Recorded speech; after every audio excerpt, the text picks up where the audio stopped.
गॅसवर मी कढई ठेवली आहे आणि गॅस चालू केला आहे। एका कढईमध्ये मी पाणी ठेवलं आहे आणि पाणी थोडंच टाकायचं आहे। आता मी आवळे घेते। आवळे हे मी स्वच्छ धुवून आणि कोरड्या कपड्याने पुसून घेतले आहे। तर हे चाळणीमध्ये ठेवायचे आहे।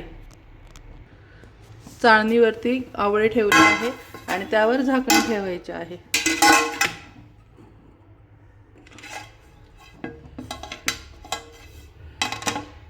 हे आता 5 मिनिट तसेच ठेवायचे आहे। 5 मिनिटांमध्ये हे मस्त वाफून जातील।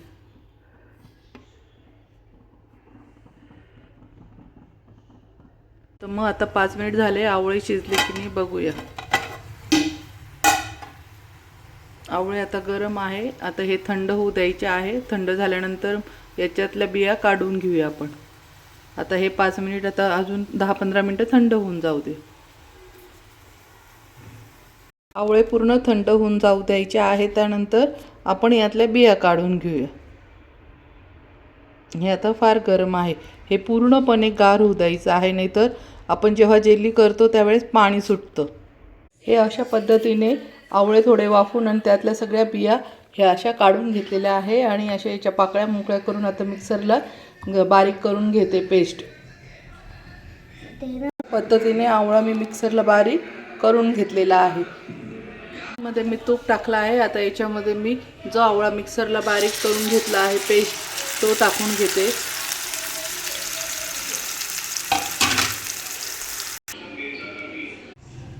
आता पेस्टमध्ये मी गूळ पावडर टाकून घेत आहे। अंदाजानुसार टाकायचं। आपली जेवढा आवळ्याची पेस्ट आहे तेवढंच गुळाची पावडर टाकून घ्यायची आहे। त्यातच मी लगेच चाट मसाला टाकून घेत आहे।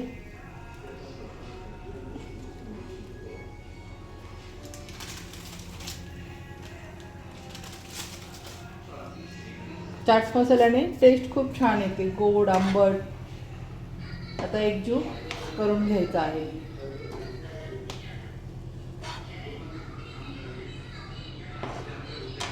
ही आरोग्यासाठी खूप चांगली असते आणि लहान मुलं बाहेरची कँडी वगैरे खातात, तर त्यांना ही आवळ्याची बनवून दिलं तर त्यांना व्हिटॅमिन सी सर्व भेटतं आणि केसांसाठी पण खूप छान असते। मोठ्यांपासून तर लहान पोरांपर्यंत ही कँडी सर्वांसाठी शरीराला खूप उत्तम आहे। आणि आता तर थंडीचे सीझन आहे त्याच्यामुळे तर खूपच छान। आवळा जेवढा भरपूर खाता येईल तेवढं खायचं। थंडीमध्ये आवळ्याचं आपल्या शरीराला खूपच गरज असते।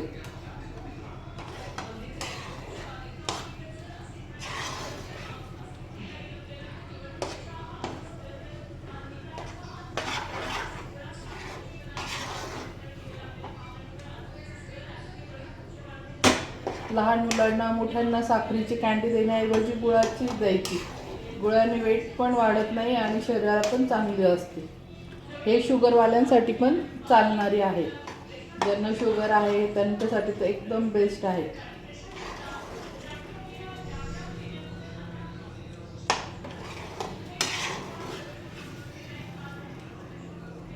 आता याला थोडं पाणी सुटेल, पाणी आटोस्तोवर होऊ द्यायचं आहे।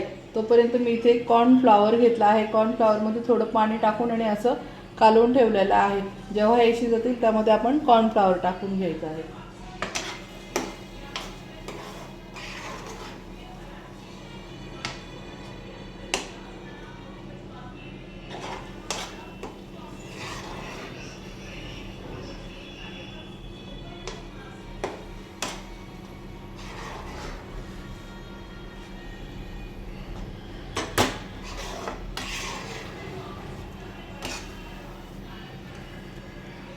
आता ही 10 मिनिट असं शिजू द्यायचं आहे। 10 मिनिटानंतर आपण कॉर्नफ्लॉवर टाकणार आहोत। आता इथे कॉर्नफ्लॉवरची जी आपण हे पेस्ट करून ठेवली आहे ती टाकून घ्यायची आहे।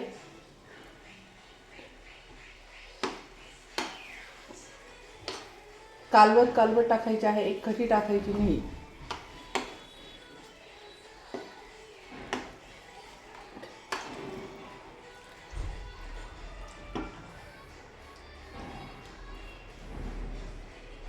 आता फटाफट कालवून घ्यायचं आहे। कॉर्नफ्लॉवर टाकल्यानंतर गठुळ्या तयार होतात, त्यामुळे फास्ट हलवून घ्यायचं आहे, नाहीतर गठुळ्या तयार होतात याच्या।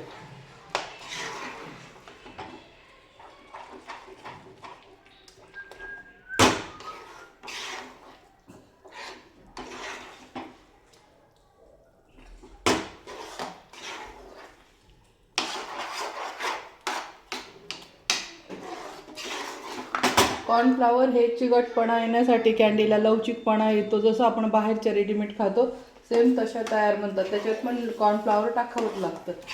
कॉर्नफ्लॉवरने लवचिक बनतात.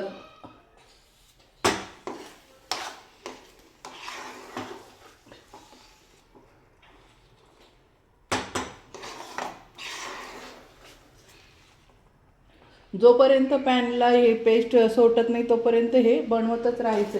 एकदा की एक गोळा तयार झाला की समजून जायचं आपली कँडीचं पेस्ट रेडी झालेली आहे.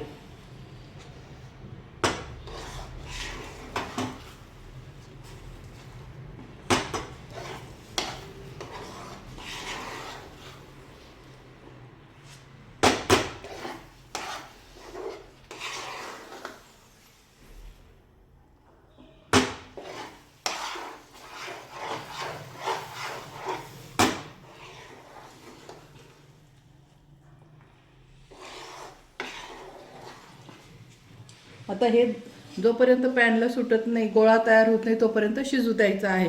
मध्ये मध्ये हलवत राहायचं आहे.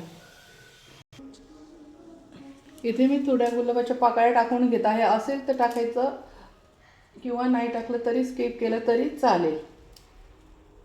ऑप्शनल आहे. असले तर टाका किंवा स्किप करा.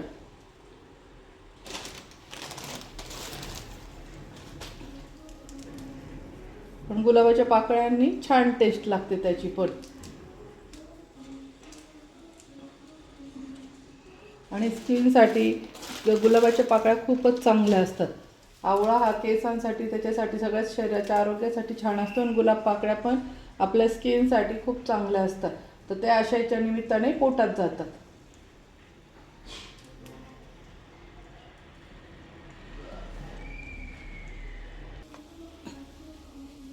हे पूर्ण कालवून घ्यायचं आहे.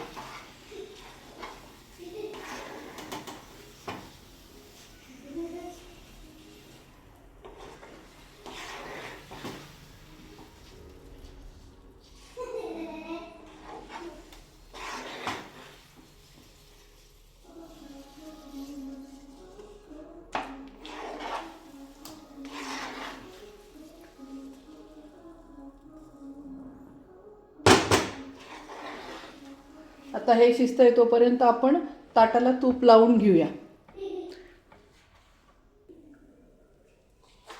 आता इथे मी थोडे काजू टाकून घेत आहे.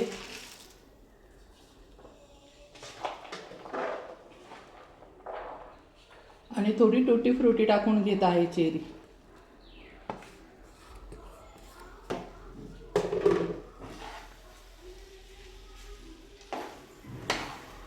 चटपटी कँडी खूप छान मुलांना आवडते, मोठ्यांना पण फार आवडते. आणि ड्रायफ्रूट पण मुलांच्या पोटात जातात. ही हेल्थी कँडी आहे. इथे मी बटर पेपर घेतला आहे आणि त्याला थोडं तूप लावून घेतलेलं आहे.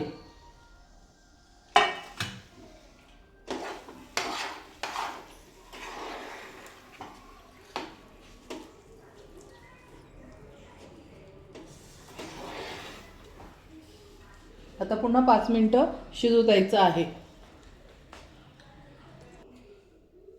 थोडी बडीशोप पण टाकून घ्यायची आहे चवीला.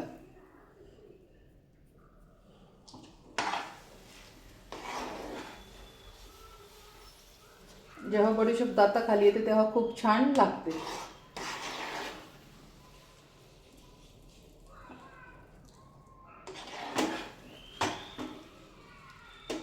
आता आपण ताटात काढून घेऊया.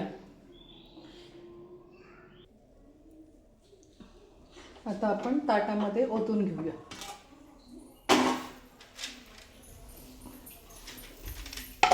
असा गोळा तयार झाला पाहिजे. पॅनला थोडाही न चिटकता पटकन ताटामध्ये ओतला गेला पाहिजे.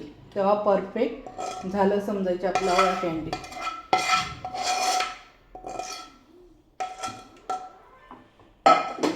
हे ताटात पसरून घ्यायचं आहे आणि 2-3 तास थंड होऊ द्यायचं आहे. हे फ्रीजमध्ये नाही ठेवायचं, रूम टेम्परेचरवरच थंड होऊ द्यायचं आहे.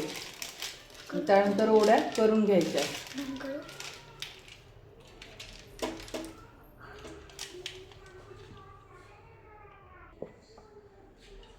हे अशा पद्धतीने करून घ्यायचं आहे. आता हे थंड होऊ द्यायचं आहे पूर्णपणे आणि नंतर आपण त्याच्या वड्या पाडून घेऊया.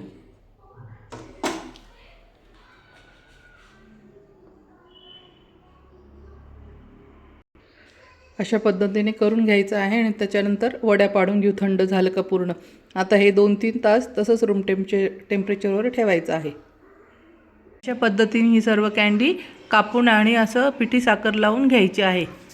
बघू शकतात तुम्ही.